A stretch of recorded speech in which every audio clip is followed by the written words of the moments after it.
Hello, everybody. Welcome back to Planet X News, January 24th, 2018. Ladies and gentlemen, we've brought you all here today on this live stream. I'm here with Dr. Albers. Dr. Albers, how are you this evening? I'm very well, thank you, Scott. And how are you? Doing pretty good, thank you. Ladies and gentlemen, I want to tell you a little story about some evidence and some information that was sent to me back in August of 2016. I kind of want to bring a lot of people up to speed, on what I've been doing as far as this Planet X research over the last couple of years. I've actually been doing it for a long period of time, but I really, I didn't bring it to YouTube until I think it was about mid-July of 2016. And I really started to publicize a lot of information that I had compounded for, quite some time. And the YouTube channel, Planet X News, it was called the Nibiru channel in the beginning. And I investigated, everything there could possibly be related to the Nibiru theory and Planet X. But as time went on, we made some changes. We made changes based on our observations, and once Dr. Albers came on board, lending more scientific background and more knowledge of physics and her knowledge of astronomy and other subjects, it's been a big help. We've actually made some pretty good progress over the course of the last year. But what I want to show you today dates back to the year 2007. And a lot of people keep asking me, when did this planet object come in? When is it going to leave? I posted some information on our Planet X News Facebook page today. And a few people asked or, made statements to the effect, oh, well, how could some object just come into our solar system and park itself right by the sun? Well, no one ever stated that this object is parked, stationary, near the sun. This object has its own orbit, and you'll clearly see that with the footage that I'm going to show you. All of this footage came from a spacecraft, a NASA spacecraft, which is now considered to be inoperable. And Dr. Albers is going to go over all of that information because we feel that a cover-up occurred, naturally a planned cover-up, with this spacecraft being taken down from public view because it was just showing too much. Now, getting back to this footage from 2007, I am going to pull the video up. I took all of the information, I put it together in a video, and it's going to go ahead and just play through the loop. You're going to continuously see this object orbit around the sun, and you're going to see it from many different views. And the dates all coincide with each other. They're just different views. And folks, look, I show you what I find, and you can make up your own mind. I've looked at a lot of other theories. I've investigated all of them. But I just have to go with my own observations at this time. Dr. Albers, would you agree with me? I mean, we've covered just about every theory there is. Oh, yes, definitely. And yeah, we try to explain what's going on with these objects, definitely. And we've been writing and making videos for so many months now. And you actually started before I did. I know that. Well, this is the stereo behind Core 2. This is dated back from February 22nd, 2007. And if you watch the clock at, below on the screen, you'll see the time frame.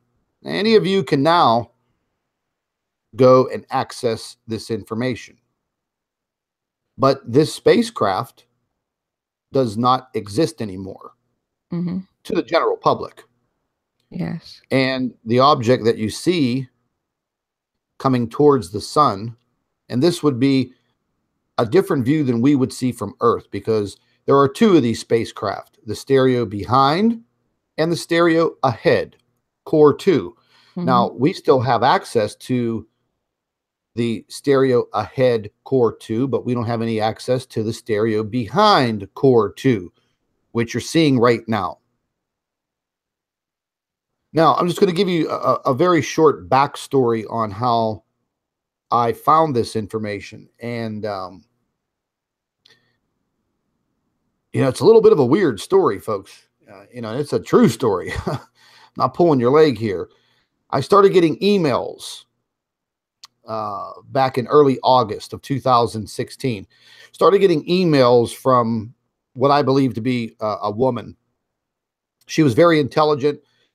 She would refer to a lot of things that were going on with the sun. She had a lot of knowledge of NASA. Her writing skills, I caught on to, seemed to be very, very, very good, like, perfect. And then she clued me in on some information, and lo and behold, she pointed me to this data. And when I started to observe this, I was pretty floored, because at the time I was really, really trying to find out for sure when this object came in. Now, we might not ever know the real truth on that, when this object actually arrived here. We would probably have to go very far back in solar data. It may or may not be accessible, but, really, folks, at this point in time, it really doesn't matter.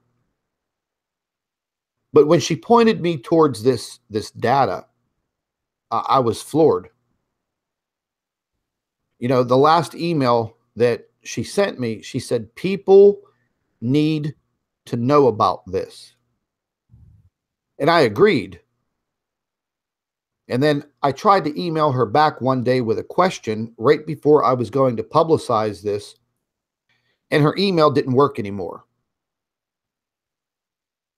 And I was kind of surprised at that. So I went ahead and I kind of sat on this footage for a few days. I watched it over and over and over and over again, and I tried to figure it out. I tried to balance it against the program Solar System Scope and other programs, and I sought help on this footage from others. Nobody could explain it.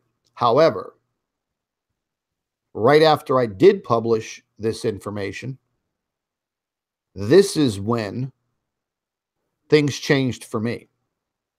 This is when things changed for my YouTube channel. This is when things changed for my research and my investigations. This is when things changed for me personally, even on a personal protection level.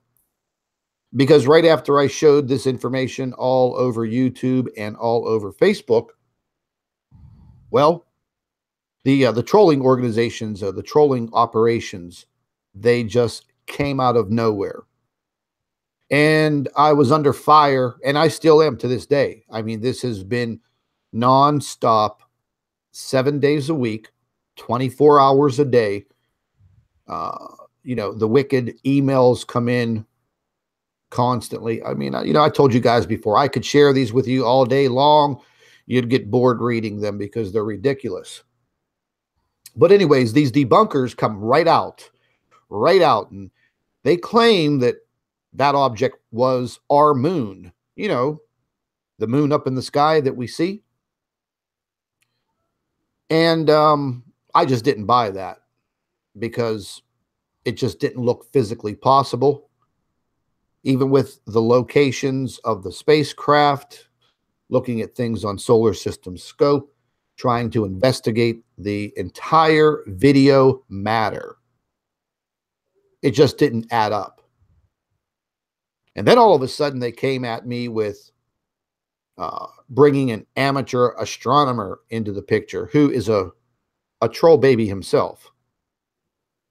And he supposedly made this orbital animation on his computer. And they just want me to believe their information. They just want me to believe what they say. Well, that's just not going to happen, because anybody could make an animation on a computer with the proper programming. So why should I believe that? They offered spreadsheets a mile long of data and information. Well, I'm not a mathematician. You just want me to take your word for it. Okay. It's not going to happen. So the heat on me was turned up immediately after this this publication of this data. I mean, you know, you can think about it yourself. You can go access the information. You can start to investigate it and review it yourself and come to your own conclusions. But the fact is, we don't have access to this spacecraft anymore. And if we did, we would be getting a double exposure. We would see this object from the front. We would see this object from the back, just like we do the sun through these two spacecraft. But we don't have access to this one anymore. Dr. Albers, you want to give everybody the backstory on the stereo behind spacecraft from kind of this point to where it went into its spin, supposedly. Yeah, I was just admiring the images you're showing on the screen. You can clearly see the object going into the sun's corona, because you can see the corona visibly above the object as it goes past the sun. So anyway, the Stereo B, they lost communications with it on October 1st, 2014. And the story is that they did a test on that day because the spacecraft was about to go behind the sun, where it would lose communications with Earth. And the spacecraft was not programmed to deal with that.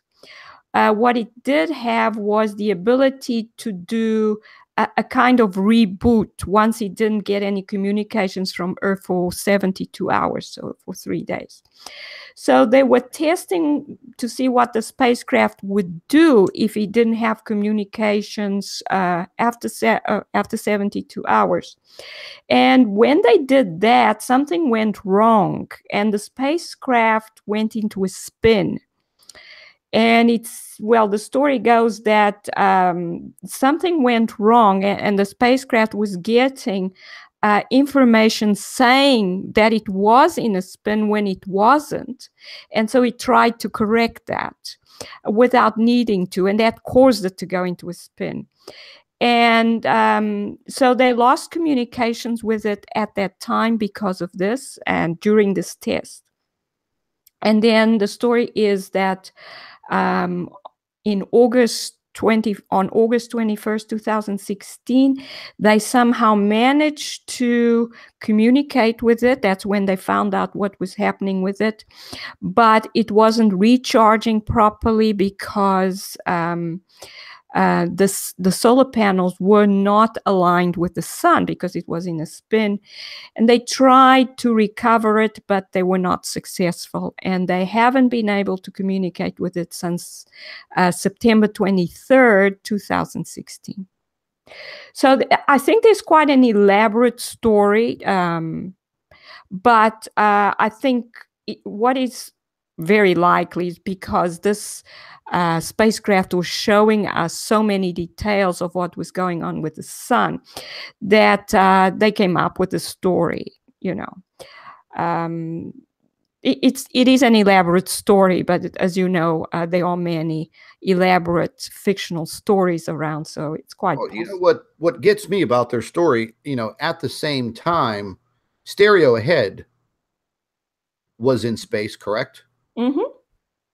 And Stereo B was in space, correct? Yes. And both of the spacecraft were identical, correct? Mm-hmm. That's true. So why would they all of a sudden have problems with one and not the other? Yeah, So, you know, that's right. I've always wondered about that backstory because, once again, folks, just vision this in your mind. You know, we would have a camera view from the front side of the sun and a camera view from the back side of the sun. So that would give us, you know, double exposure, double access. If there was something out there, it would, you know, the chances of it appearing on one of these cameras, you know, would be doubled because there's two of these craft.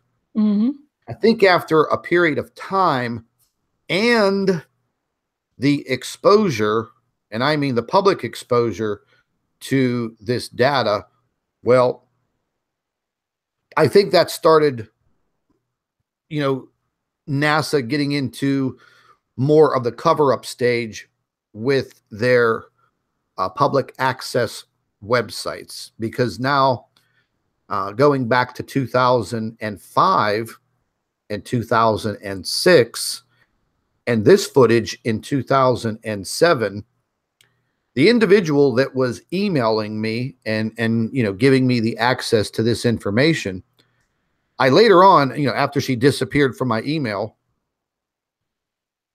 I later on found out who this individual was. And I also found out her backstory. And I'll tell you, I mean, I'm going to be straight honest with you. I was pretty floored to hear this information. And then I checked on it myself. And yeah, the information that was given to me was spot on. It was very truthful. So just to give you guys a little bit of this backstory for this lady, she is an investigative reporter for the New York Times.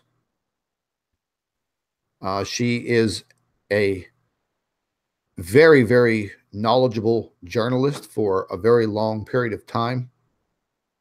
She has won many, many awards.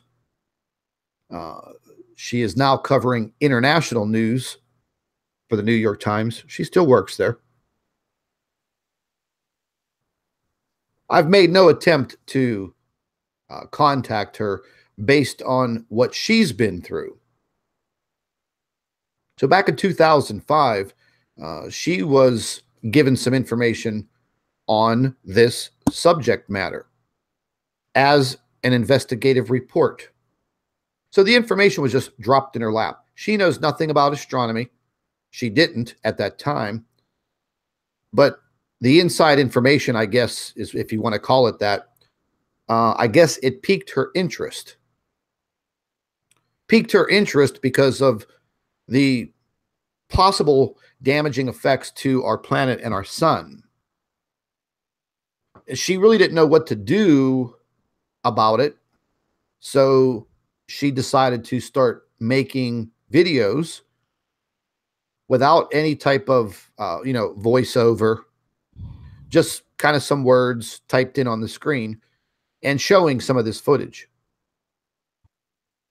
Well, almost immediately after she started doing that, she started noticing that the videos were being deleted off of her YouTube channel.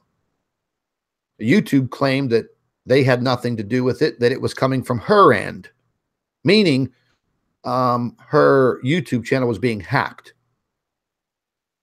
Now, taking into consideration going back to, you know, 2005, 6, and 7, YouTube's come a long way with technology. So this could have probably happened.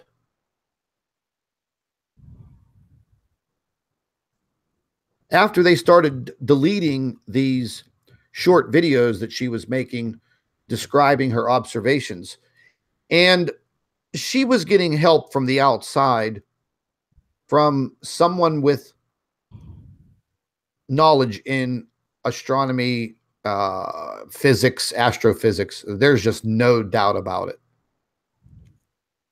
I don't foresee a journalist having this type of knowledge like Dr. Albers. Mm-hmm. So I found out that she developed a website because she wanted to continue to publicize the information that she was finding with her investigation. So she developed a small little website and, you know, kind of like a blog type website. And she was putting this information up on the website, thinking that, okay, I have total control of my website.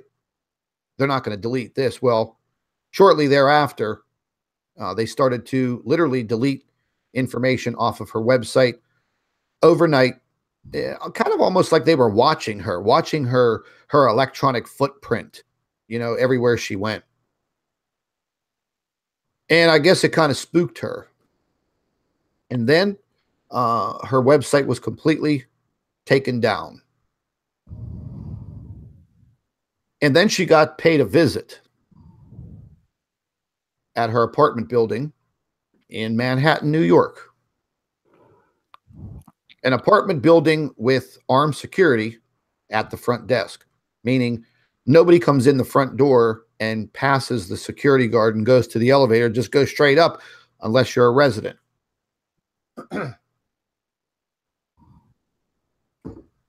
Well, apparently,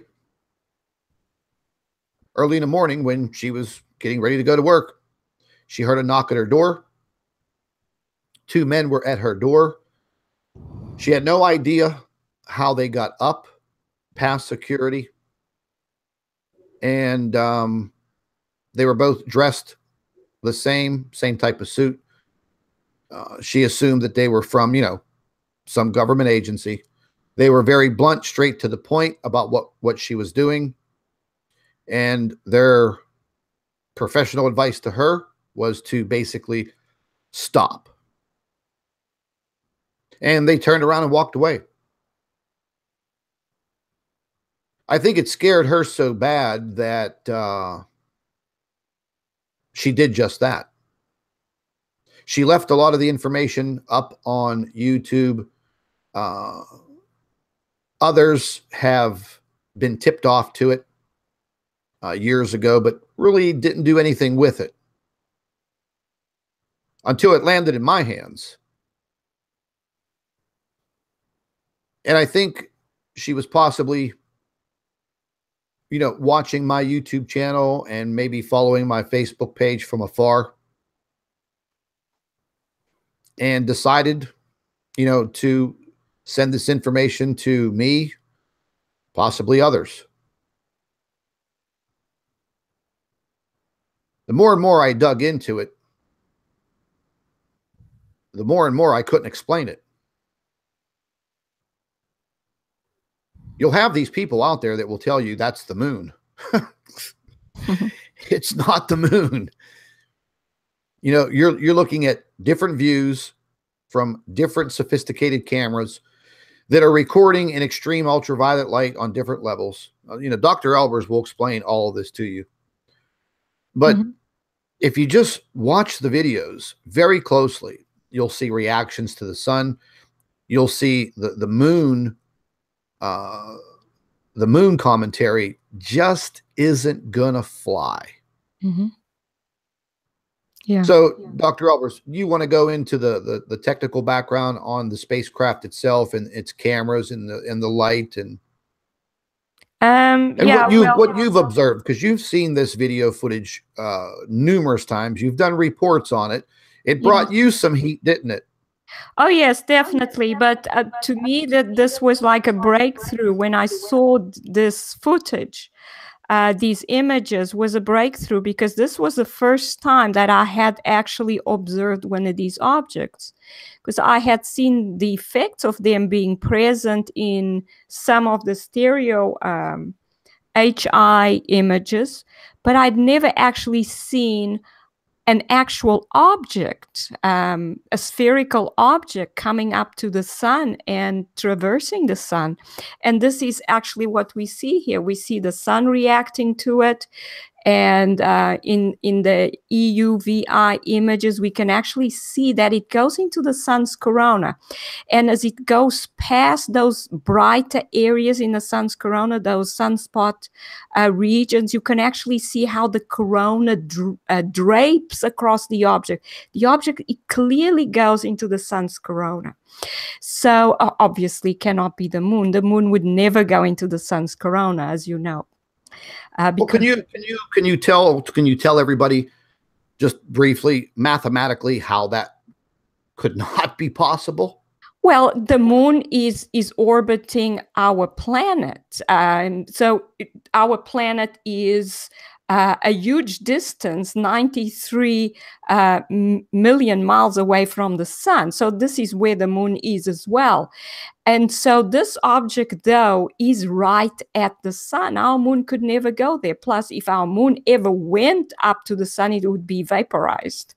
So obviously, this is not a planet or a moon that is doing this.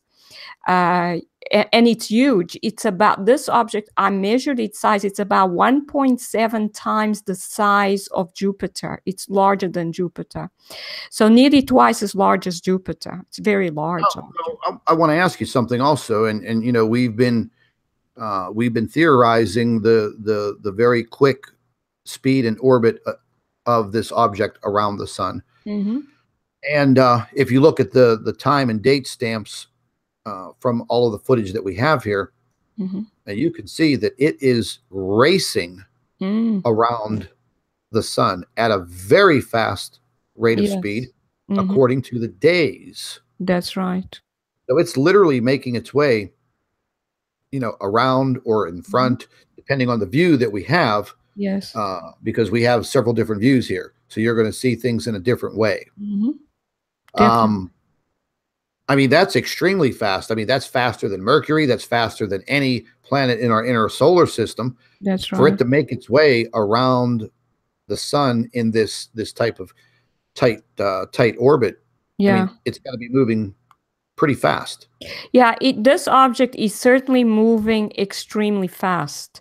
I must actually calculate its speed, but definitely none of our planets in the solar system travel this fast. So a very fast moving object. I think it traverses the sun in I think less than 7 days. Yes, definitely. It's now, I mean, if an object like this with a very, very intense magnetic field moving at a very, very fast rate of speed, getting that close to the sun, what do you think the interactions would be? Do you think there would be any interaction from the sun, or do you think the sun would react violently?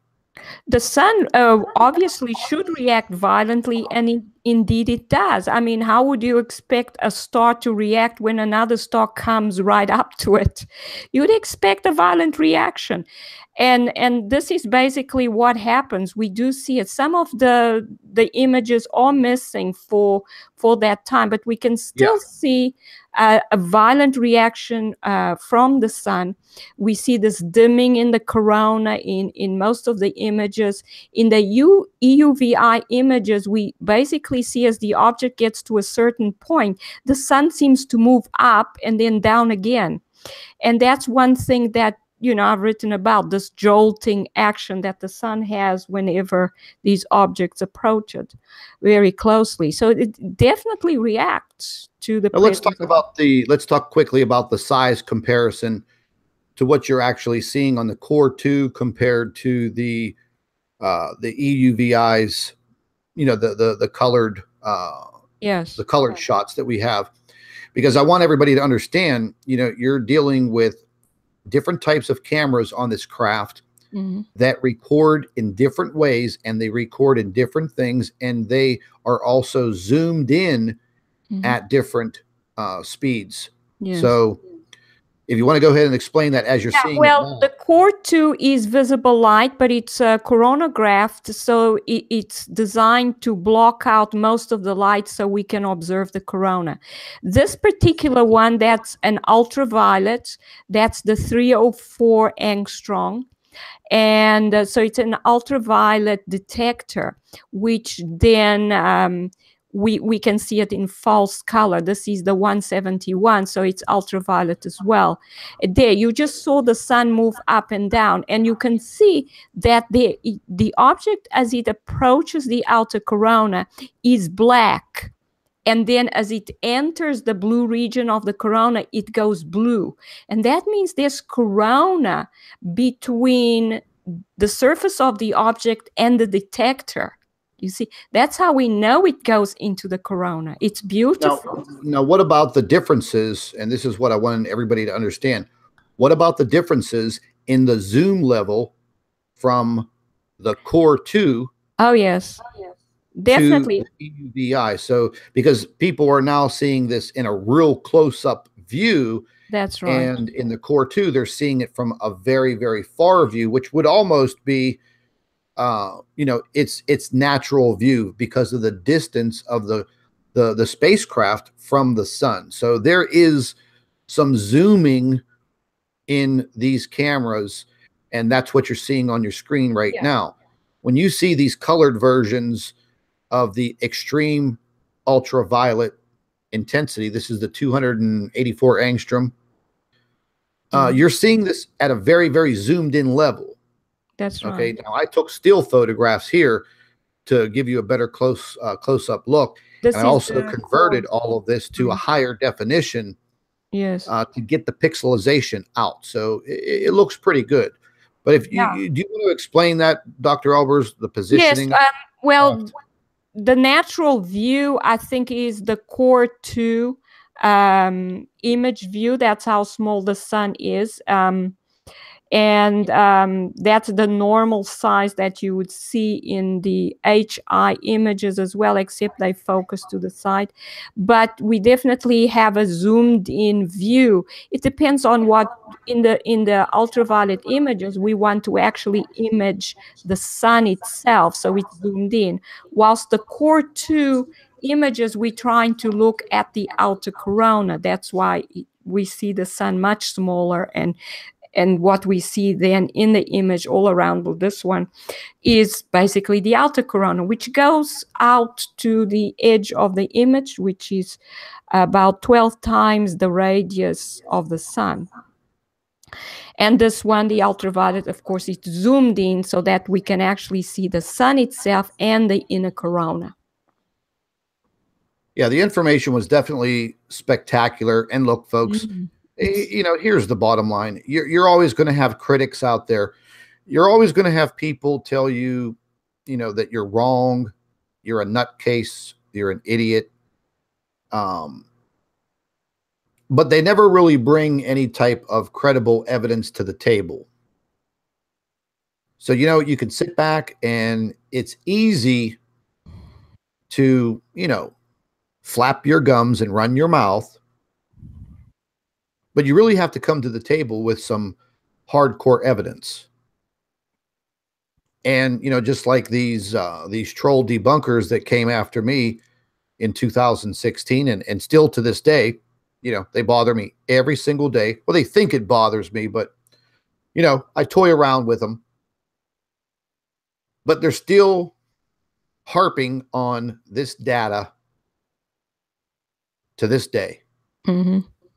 So that right there tells me, why would someone care that much to take almost 2 years out of their petty lives and harass me over this footage? Now, all of you seem pretty level-headed individuals. Would that make any sense to you whatsoever? If I was so wrong in my observations and Dr. Albers' observations, and considering the source where the information originated, what happened to her, what happened to me, what happened to Dr. Albers. So if this was just a bunch of BS, why all of the interest? Mm-hmm. So you're telling me that you're going to waste almost 2 years of your life bothering and harassing me over some space video? Does it really make any sense? Would any of you actually do something like that? You may have a debate on the subject, but then you move on. So, folks, my point is, there is definitely something about this video footage, this date and time in 2007, when this object moved into the view of the stereo behind Core 2 spacecraft, which mysteriously is, no longer in operation. Mm-hmm. I mean, we feel that, yes, it's still in operation. They just don't want to give us double the data by allowing us to see the front side and the back side at the same time, because that would increase our chances of getting more information, more data, more photographs, and more proof. Folks, we could sit here and we can study photographs and pictures and video all day long. But one thing that you cannot deny is what is happening on this globe each and every day. The extreme situations. Right before we went on the air, Dr. Albers and I were reviewing a news report coming from the Weather Channel. And there is already data in that this so-called 7.9 earthquake in Alaska, which we definitely, Dr. Albers crunched the numbers. She is excellent in math. Dr. Albers, what were your findings? Well, I found that they're using deceptive data analysis methods to downgrade the earthquakes. And so what they did was they downgraded it to 7.9. They didn't show, and that the data that's supposed to have come from 35 reporting stations, that data, as you said in your own video, was not there, was missing. So it's impossible to check how they got that 7.9. But they have a whole lot of data below that from 643 stations. So I looked at that data, and there are definitely values there that are way off. They are below 4 magnitude earthquakes from some of the stations. And if you take every single value there, you calculate an average, you get 7.8. With the wrong values. Then what they did was they used the 7.9, which is not validated. It's not valid because we cannot check the data. And they took that as the mean for that data, and they took whatever value was 0.15 away from 7.9, they left that out and they recalculated the mean then, and they got 7.8. And now the fact that they got exactly the same value, 7.8, as they did without taking out the bad values, means that 7.9 is actually the wrong center for that data. So I recalculated that, taking away all values that are 0.5 away from 8.2. So it truncated all the lower values that they had truncated as well, but it left in a few of the values that are up to 8.7. Up to 8.7. I'm gonna put this into layman's terms for all of our viewers. What Dr. Albers is talking about is, whenever I showed you guys all of the reporting stations and all of the recorded magnitudes from those devices, loads and loads of them, way over an 8.1, 8.2, 8.3. And then mixed into all that data are these really low numbers. And I showed you a few of them. Magnitude 3.21, magnitude 3.61. And then surrounded by, you know, all of these high sevens and low eights. So if you're going to do an average and you start throwing in these lower values, well, naturally that's going to skew your final data. And, you know, we feel that they do that on purpose because, folks, that earthquake is very suspicious in many ways. Me and Dr. Albers have been talking about it all day. There is something definitely not right with what occurred there. Can't put my finger on it just yet, but I'm just about there.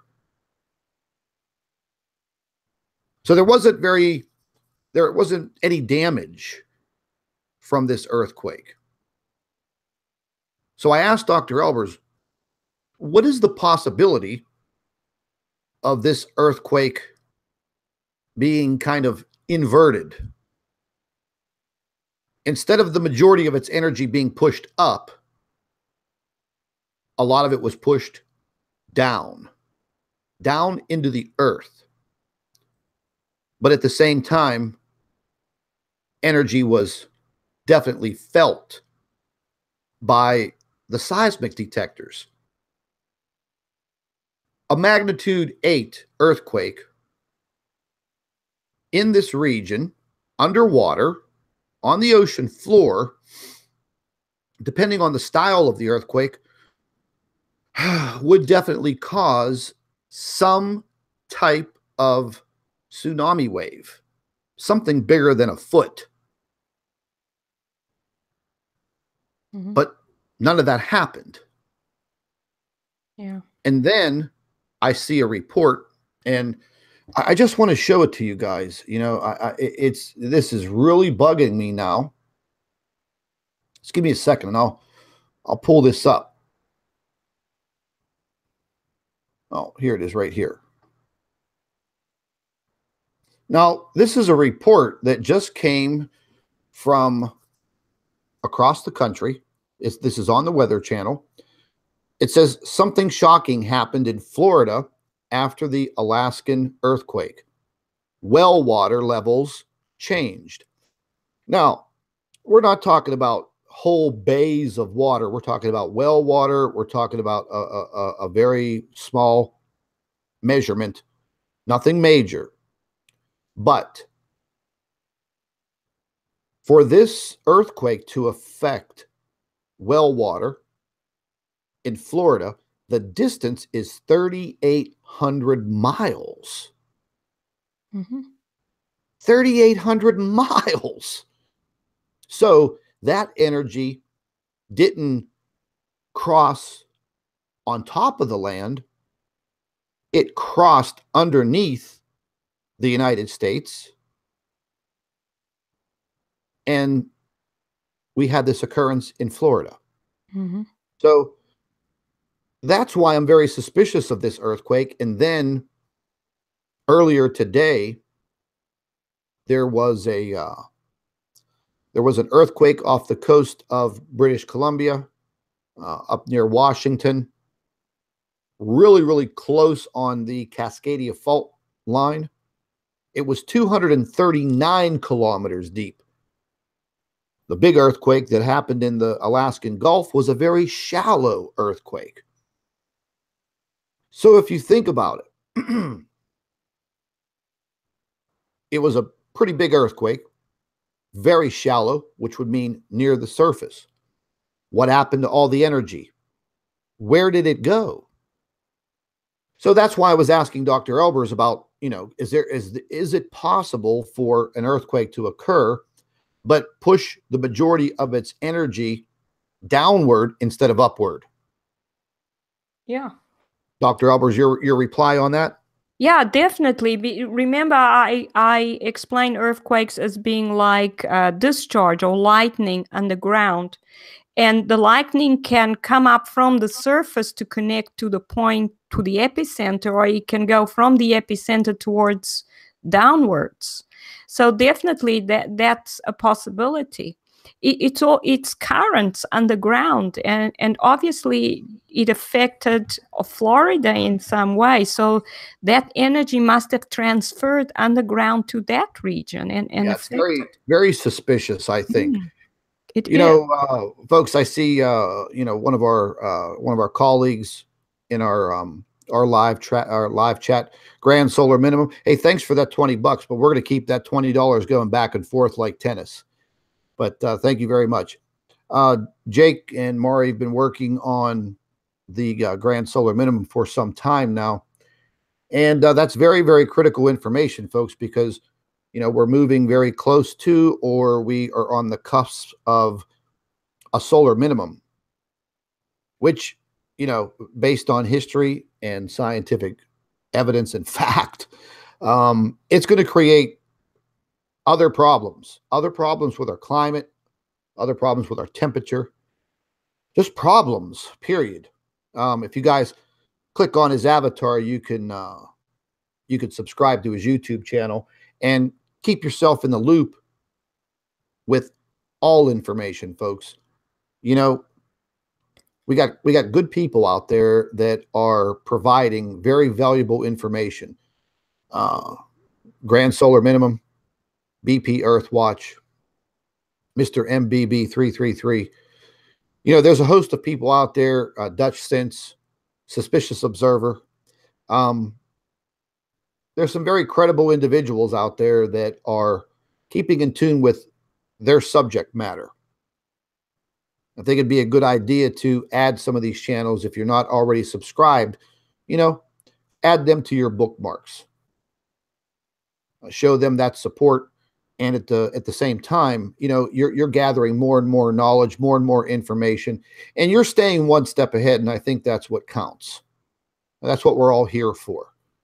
It's certainly not about YouTube views or money or any of that BS. But, lend all these channels your support and share their information on your social media platforms. That's the best thing that we could all do. I want you to go ahead and we're going to listen to this report concerning this transfer of this energy from that earthquake. Folks, everybody in the chat, I'm not sure if you're going to be able to hear this. Let me know if you could hear the actual video report. That we learned after Tuesday's 7.9 magnitude earthquake in Alaska was that the vibrations caused water to rise and fall in wells in Florida, and that is thousands of miles away. So guys, this wasn't a theory. This was a real deal observation that was picked up on sensors near Fort Lauderdale and Madison, which is near the Georgia border. So the change here was minor, but to even see a change 3,800 miles away is definitely worth noting. Also, it's not uncommon to see changes in groundwater levels hundreds or even thousands of miles away from an earthquake center. Sometimes the changes can be extreme, and in the past, we've even seen wells gone dry for months at a time. Again, we do want to stress in Tuesday's earthquake that was not the case. It was just a slight water level rise that was detected. Folks, I want to stop it right there. Route 23 Ford has the ideal performance SUV. Oh, damn. Recent 2017 Ford Edge SEL for only $149 a month for 24 months. Get your... Oh, those ads. How ironic, huh? Yeah. Yeah, this is what I wanted right here. I wanted that map. Oh, God. I can't even stop it. Let's watch an H&R Block ad, everybody. There we go. Today's 7.9 magnitude earthquake in Alaska was that the vibrations... The Weather Channel, their video player, it doesn't work very well. With all the money that they make on advertising, you think they would have a better video player. This is what I wanted right here. All of that for I just wanted this map. So this is what I was saying, folks. If you just follow my cursor, so we have a magnitude 7.9, which was downgraded by the USGS like they always do. And we have this earthquake centered up here in the Alaskan Gulf.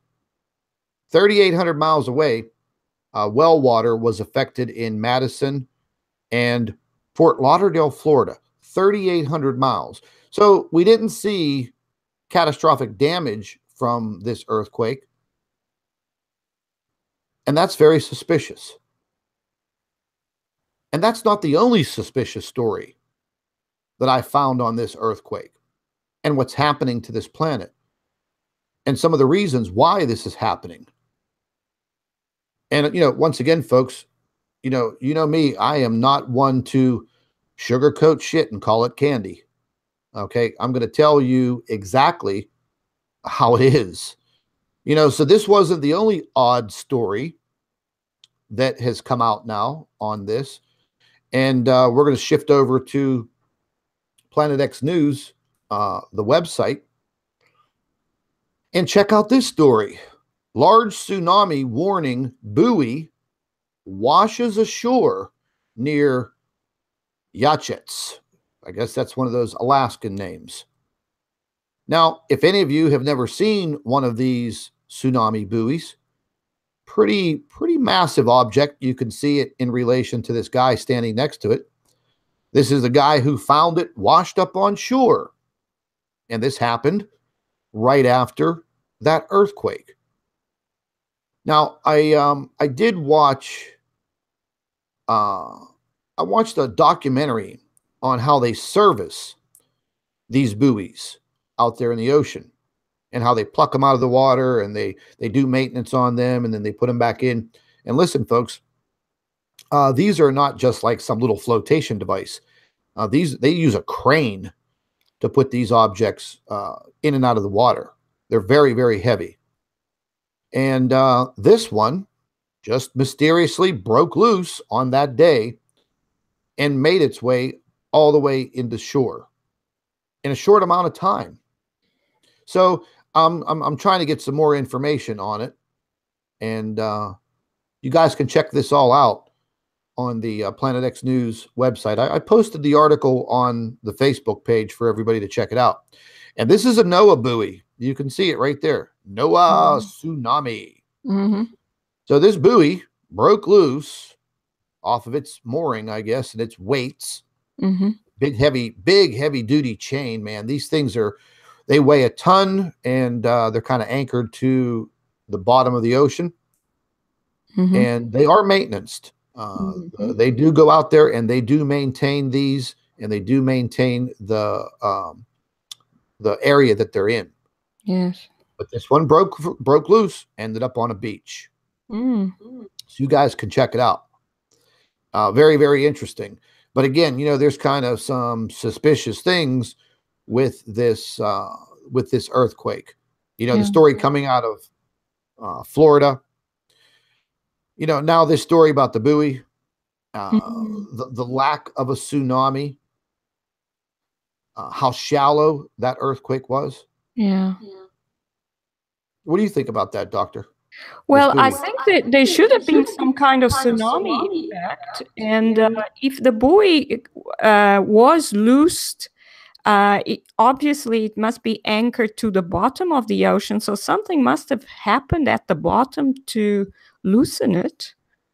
So if it happened during the earthquake, I suppose it's very likely that it was connected to the earthquake. And that means that something happened on the bottom of the ocean, on the ocean floor to cause that.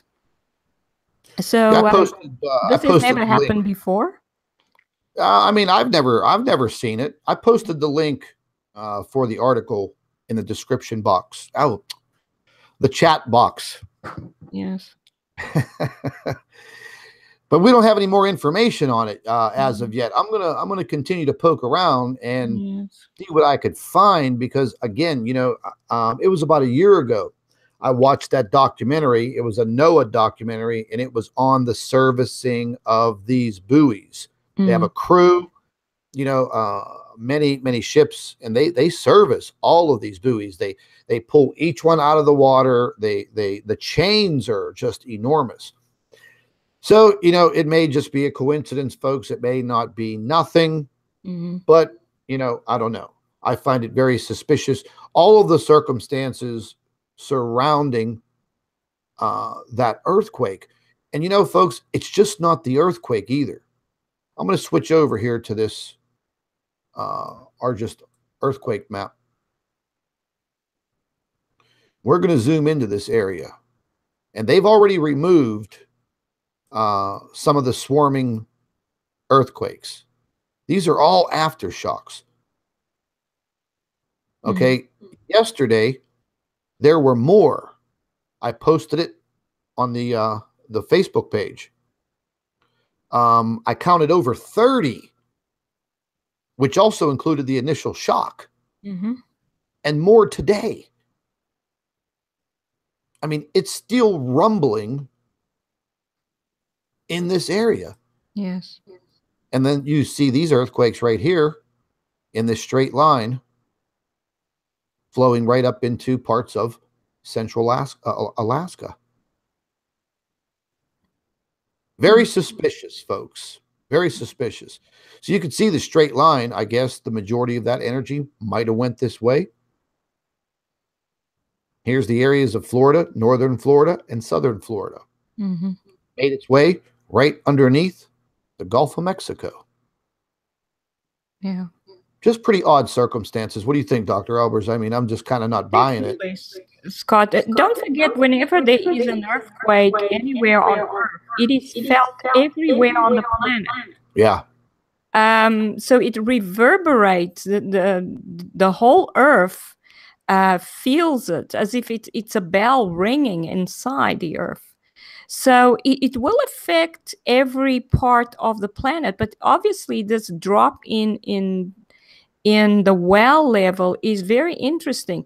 But we've seen other things that seem to be associated. These tidal events we've seen where the ocean recedes on one side of the coast, and then you get these huge waves on the other.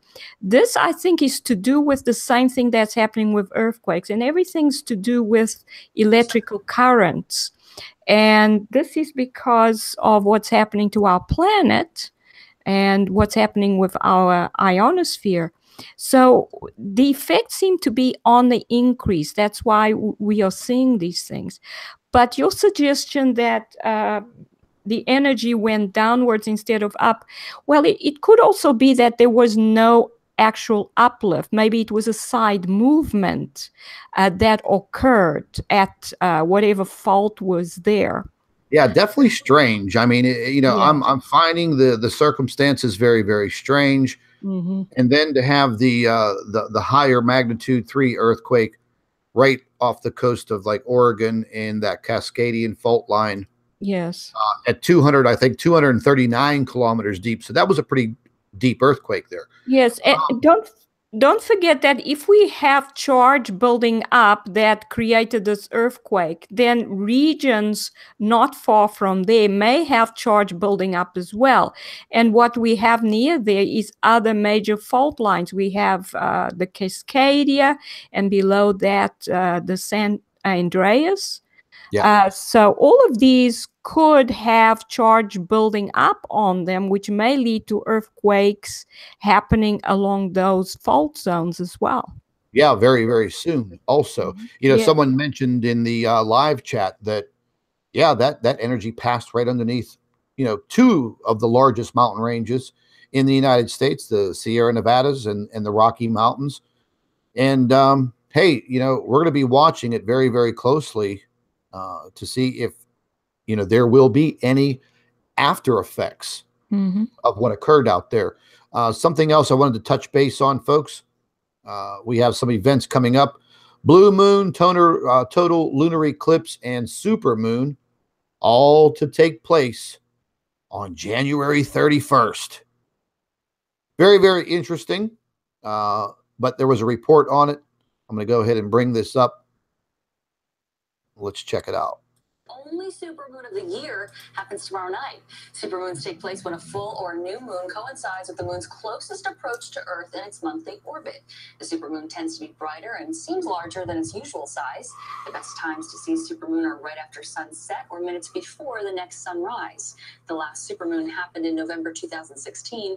The next two are set to take place in January. So, you know, folks, when in your lifetime, hold on, let me get rid of this. So when in your lifetimes have you heard about all of these supermoons? Mm-hmm. Supermoon, supermoon, supermoon, supermoon. That's all we've been hearing about. That's all I've been hearing about since 2016. Mm-hmm. I mean, there were a whole bunch of them in 2016. I think like 6, 7, Yes. 8, 9. I think there was like one every month for almost the whole entire, you know, summer going into the fall and into the winter. But very, very, very, very suspicious times, folks. Mm-hmm. You know, and you know, getting back to what we were looking at, you know, and this is exactly what I mean. You know, there are some circumstances that have been going on for many, many years. But, you know, 99.9% of us, we weren't awake. We weren't aware. We had no idea. But now, you know, we're forming a worldwide network of individuals, people from everywhere that are coming together, sharing the information. We're all learning together. We're all investigating and researching together. I think that's pretty, you know, that's pretty cool. I think that's the way to do it. We've got to get answers. Because as you can see, once again, the deception runs really deep. And a lot of you may or may not believe that all of this is happening. Pinch yourself on the cheek, man. It's happening. It's definitely happening. So, because I've publicized this information again, and it will all be up for debate, you know, I'm sure the trolling factions will come out of the woodwork and try to debate with everything they have that was the moon. And based on everything that we've discussed in the beginning of this live stream, you can make your own decisions, your own thoughts.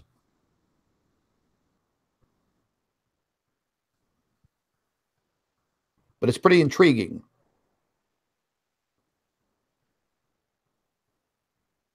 They could chew on that for a while, huh, Dr. Albers? Oh, yes.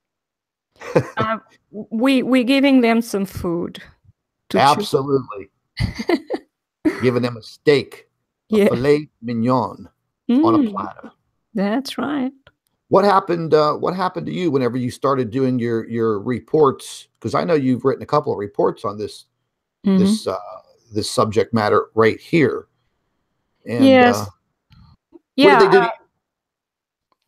I actually, this was about the time that some people started contacting the university where I was working, and they threatened the university, and I was interviewed by my head of school. As a result, I was victimized because of it.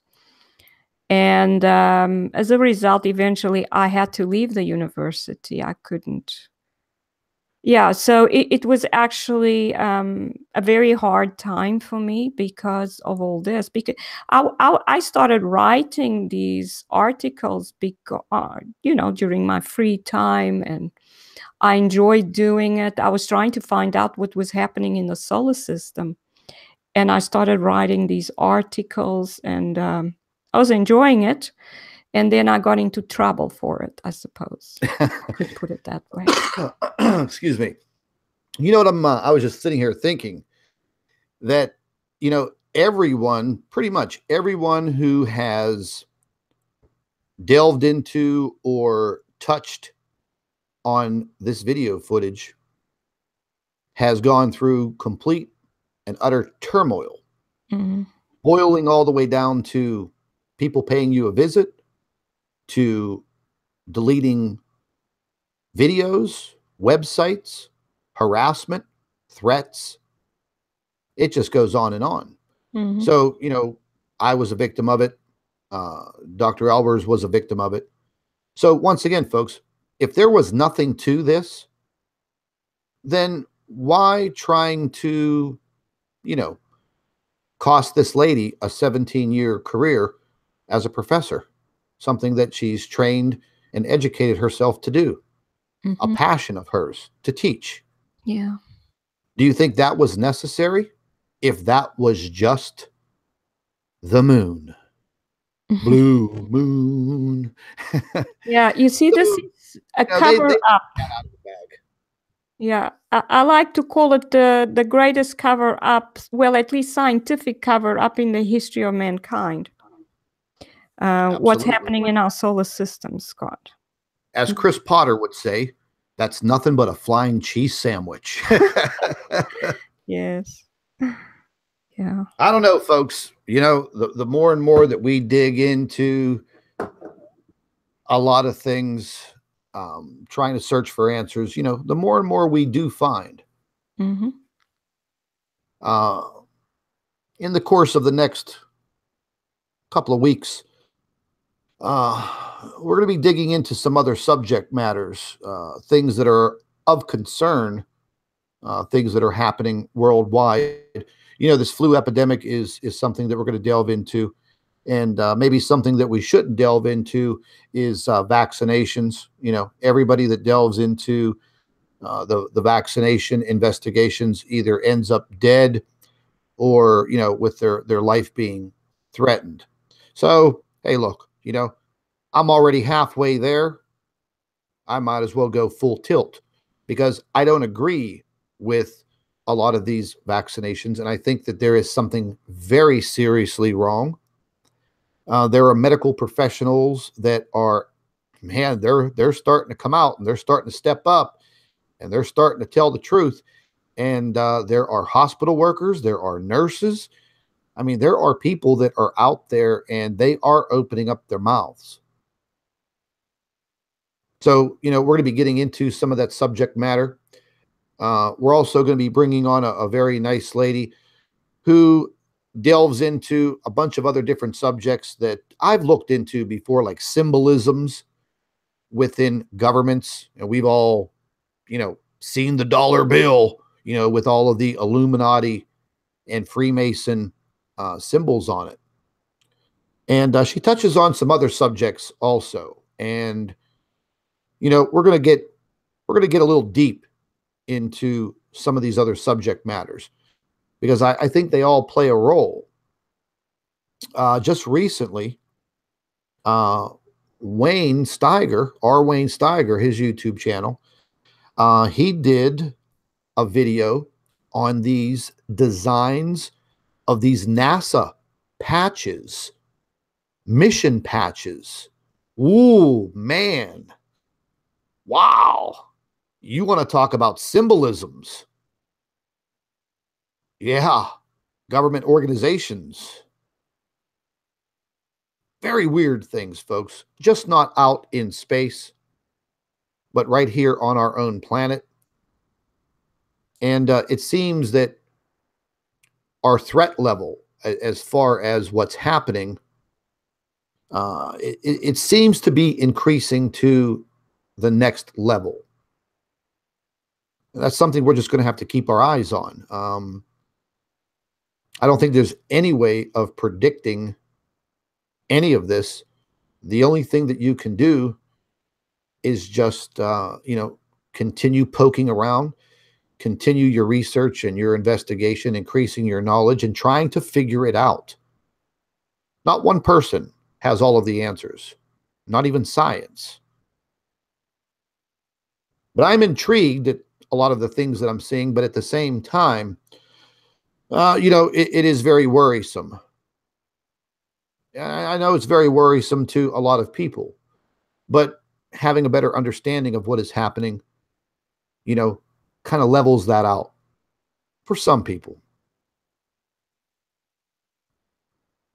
Dr. Albers, I mean, what do you think about everything that's happening right now, as far as the total package? What's happening in space? What's happening with our sun? What's happening on our planet? What's happening with the politics? Yes, well, everything seems, as you say, to be getting worse.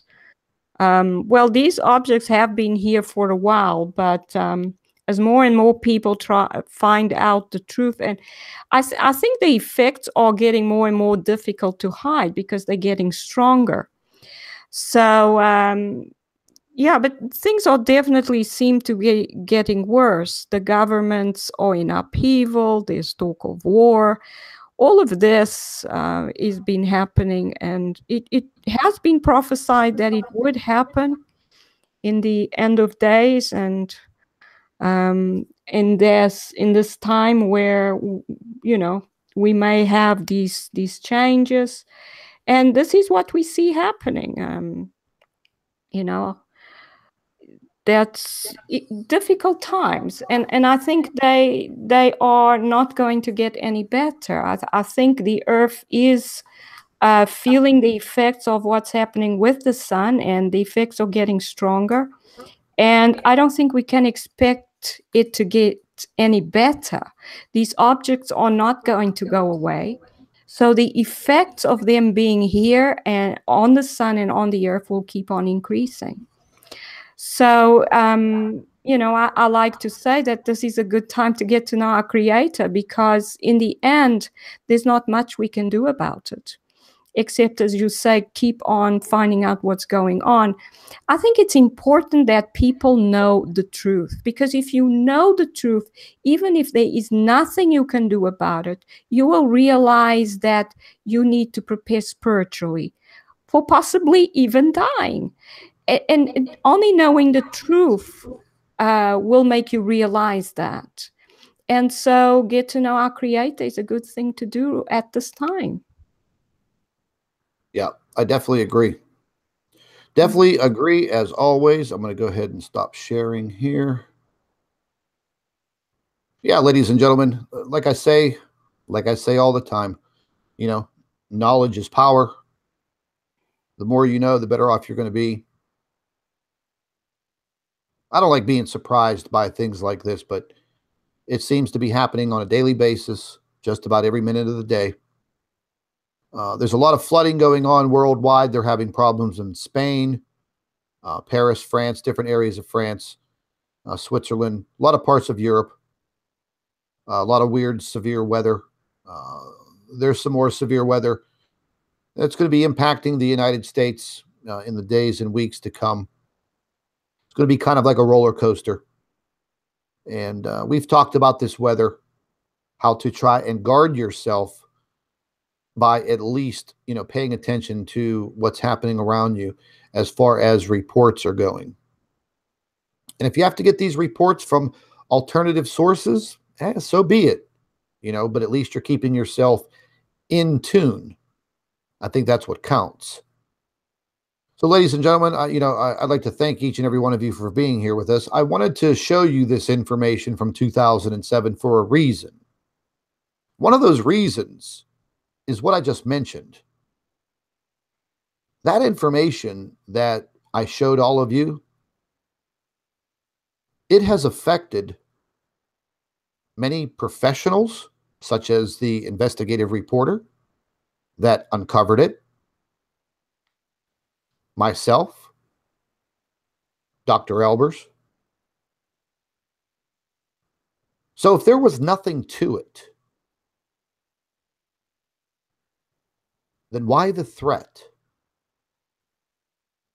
What's so special about what we just showed you? Think about it. Think about it. I'll post more of the images on the Planet X News Facebook page. And I will also live stream this video on the Planet X News Facebook page sometime tomorrow morning. And I'll also post these photographs and stills and video on the Planet X News website. Let's see if they disappear. Ladies and gentlemen, be safe out there. Watch your weather. Stay in tune with your information. Thank you very much for being with us tonight. Take care.